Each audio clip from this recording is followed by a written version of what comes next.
Hello, and welcome back to the Survivor's Mic podcast. I'm your host, Posh, and I'm glad that we're on episode 6. How amazing that is. And I want to talk about something this week about, anticipating certain things and being in the waiting season.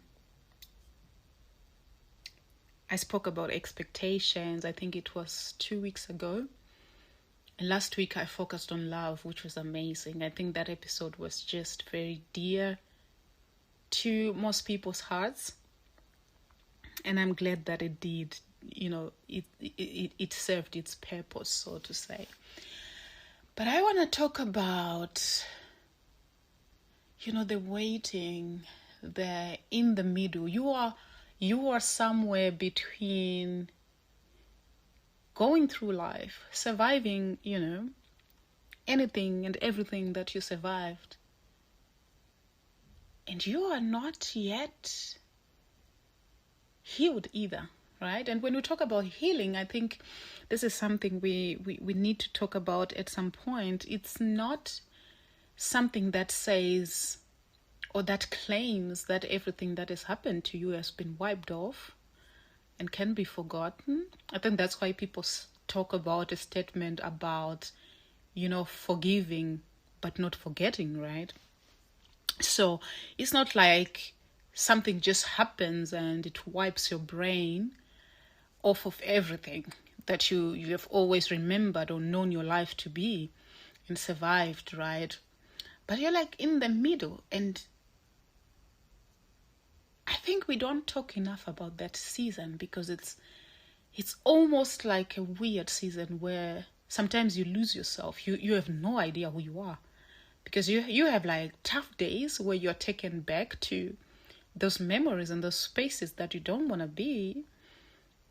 But you also have beautiful moments, right? Like life does get kind to you, right? I've been in those seasons where, I spoke about this last week, where I meet people who are very kind and loving. And the first reaction I make is why? And I think it's very funny because I think naturally as humans we don't take enough time to ask the why, right? In terms of whatever situation it might be. But it's that season where you are not really where you wanted to be. You're not really in that space where you can claim that you are as peaceful as a bird and you're just flying your wings and getting to enjoy and to embrace life. But you're not in your dark space anymore either, right? So that season, it can be confusing sometimes. But I think for me, if it would be helpful to anybody, I've learned to just embrace it and live within it, right? I'm here now, and this is what we are doing at the moment, and we can as well just live life and embrace life and be here, right? And I'm not saying this as, I've figured out what to do with my life. I've healed from all the trauma, from the physical, emotional, spiritual abuse that I suffered as a kid. No. But the comforting part about that season is I get to be in my own space and I'm not in that place where I was tormented daily. Now, yes, my brain still remembers. Yes, sometimes I go to bed, I have dreams about those individuals or even those seasons and those events, right? But when I wake up, when I open up my eyes, I get to thank God because I know that that's not my reality in the now, right? And so it's just something I've been pondering about this week. Like, man, the middle is the middle, right? You can't really put words to it. You can't really explain, sometimes where you are at and how you feel. But it's still a season and it still counts, right? And every feeling that you have in that season, every thought, every doubt, every excitement, it counts because it's building up to that space. And here's why I believe that this is important to embrace this. You know, when I was going through one of my toughest seasons where I had a lot of questions to ask, and, you know, I say this all the time, I'm Christian, and I would ask God and be like, God, are you telling me this is all you created me for?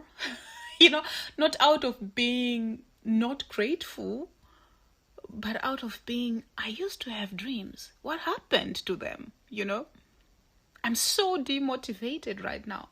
But one thing I had to ask myself was, if my life was to end today, and this is not to trigger anybody, just looking at the reality that the same way that our life started, life is going to end at some point, right? And I remember asking myself, if I was to check out from this world and I never got to see the reality of my dreams and whatever that I wanted, anything that I wrote down, and I wanted it to happen to me so bad, if that day comes and I did not see that come to reality, will I be okay?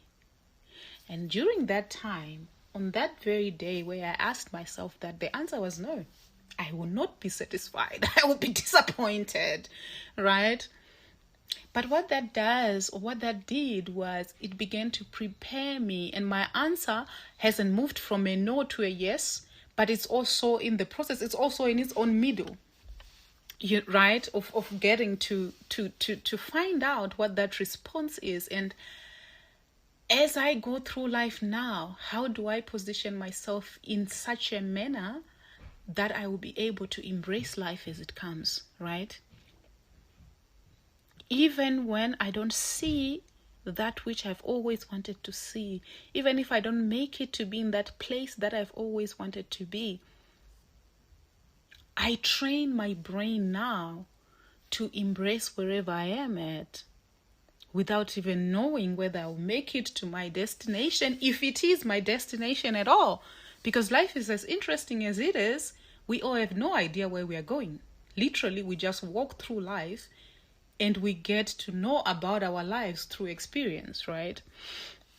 So it's just something that I've been looking at, and I've been remembering different phases of life where you just look at yourself and you're like, what is going on? Right? People on social media, I'm very active on LinkedIn, if some of you know me from there. And there's something people call the messy middle, you know? And I think it's just a cool name to name that season, because otherwise, what other name would it be called? You're just standing somewhere. You literally know that you're getting somewhere. You are going somewhere. You are progressive, right? You are in motion. And at the same time, it's exciting to know that you are not where you were yesterday, but you're just here. You're just in the middle of everything happening, right? Life being life. But there's something beautiful about that season, because it comes with comfort, right? It comes with data. It comes with experience. You've already lived certain things, but it also comes with hope, right? And hope is not the best word, because, you know, if things go wrong, you'll be hopeful forever. And that's not good. We don't want that. But you're also sitting in that place where, you know, if I survived all that, trust me, I'm going to make it wherever I'm going. Like wherever I'm headed. And by making it, I'm not just talking about money. It's nice to make money, but I'm talking about making it to literally survive, because sometimes not everybody makes it, right? Surviving that toxic relationship, surviving, you know, a traumatizing experience, surviving horrific diseases. I almost lost my dad from cancer, right? Surviving abuse. And I think when we talk about abuse, which is something that was among most of the things I survived in my lifetime, it was a huge part of my childhood. Literally, if it was not for the grace of God, my childhood was literally defined by abuse. It almost felt like, Lord Jesus, what is going on? I was in the hands of one individual abusing me. When they left, I thought, oh, rest has come. The next one came and did exactly the same. It's like they were given the blueprint of how to do it by the previous person. And it hurts, right? It was painful. But I think by the time, and I don't want to justify that my childhood was preparing me to be an immigrant somewhere and to be abused and to suffer racism. I don't believe in that. But I think one of the reasons that have made me to just ignore certain situations and say, Lord, I choose peace in this moment, is because of those seasons. It's because of all that I had survived, that now when things come at me, I definitely acknowledge that it annoys me or it hurts me or it bruises me on wounds that I don't want touched. But at least I actually have, you actually have that strength to say, you know what? I'm definitely not entertaining that today. It is not happening today. But there are all those seasons where you are now able to survive your messy middle because of what started in the beginning. Because of that place that you escaped, right? Because of those things that you survived. Had you not survived them, only God knows how you would be handling them now. There's one conversation I had with one friend of mine. It was very interesting. I think there was something to learn about it. And so it was myself, one other girl from my country, and then that friend of ours. She's also of African descent. And we were just having conversations about how, grad school was just so tough on us, as foreigners, and it was really hard. And, there was just a specific module that we kept on failing over and over again. And I remember her saying, oh, gosh, there was a season that I could not handle it anymore. And, she was almost the same as I was. She was on a scholarship and I was not on a scholarship, but my education was funded by very close friends of mine on the basis that I would pay them back. And so she was in the same situation where she's on a scholarship, but the prerequisite of being on the scholarship is because you are passing the modules. So she kept on failing this certain thing. And she said, I literally got into depression. And we said, I totally remember. I remember that because she was the one who was doing my hair during that time, and I could not even take my phone and call her to tell her about doing my hair because it almost felt like that's too much luxury for what she's going through right now. It felt selfish for me to do that. That's how bad it was. That's how bad that season was for her. And then she made a statement and she said, what was annoying to me is I had never failed in my life. My whole bachelor's degree, 4 years, since high school, primary school, I had never failed in my life. It was almost as if I was the best student in my class my whole life. And I remember looking at her and thinking, oh, girl, that's where everything went wrong. Because for me, I had already dealt with crazy professors. It's such a weird story, but there was a lecturer during my bachelor's degree. I literally looked like his ex-wife. And this ex-wife was just not an ex-wife. She was trying to take away everything he owned. That man hated me. There is nothing I wrote, anything in his exams that I ever got a meaningful grade, right? I'm laughing now. It was not funny then, So I kept on failing his module, and I was just lucky that, they switched the professors. Now back to the story. That's where I realized, sometimes we can cry, we can complain about the journey that we have walked, but we really underestimate how it prepares us for life. You might not know exactly, okay, and I think this is until we die, we will not be able to know that. It won't come exactly as, oh, Portia, you were abused by your stepmother because it was preparing you for this, or you were raped because of this. I think that's extreme, right? But if you really look at it closely, you realize that life becomes a little bit easygoing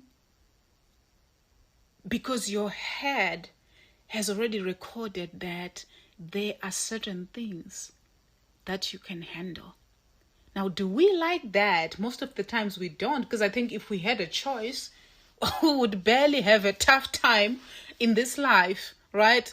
I always make a joke when I'm preaching, and I say, if God had said to Joseph, right, you're gonna make it into politics in a foreign land, but the pit is coming first, you would have been like, you know what, Lord? Nah, I'm not doing that. I'm not going through that. But you see these little glimpses and pieces of, the process and where you are going. By the time the young man made it to, Potiphar's house, he had already dealt with all these things with his brothers, right? And it doesn't mean that he handled the Potiphar's wife situation easier, but to some extent he knew that it's possible for you to have enemies in-house, right? Under the same roof, but things are really going wrong. And if my brothers can do that for me, surely this woman, she can take me to my grave, right? And so naturally you become very good at being strategic, and you kind of like plan, you know how to navigate through certain things, and it happens naturally because the muscle has been trained, right? And still, as long as those seasons are still there, they are not comfortable, but they're not where you were, and they're not where you're going either. You're just in the middle of your life story, and you get to walk it, and you get to embrace it because it's yours, and things become a little bit easier.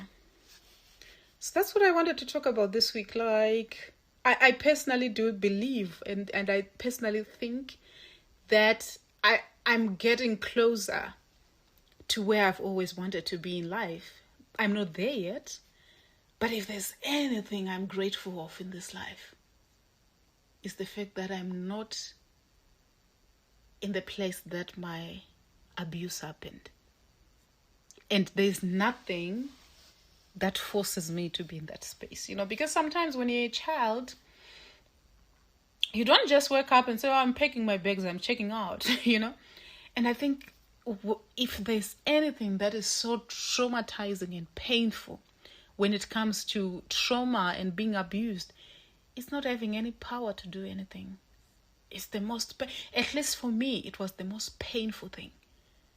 And as soon as I realized that school can take me out of this place, that's the very thing I started pursuing, right? So this is what I want to leave you with. Your messy middle is not a reason for you to give up. And really, at this point, if we have given you the title survivor, we know that you got this. You can do this. And this is really not to give any empty promises and any vain motivation. It's just a fact, because most people don't survive a lot of things that we survive, right, in life. So this is what I had for you this week. Embrace your messy middle, and as annoying as that statement sounds, trust the process. It's really taking you somewhere. Just embrace it. I appreciate you for being here. I'm your host, Posh, and I'll see you next week.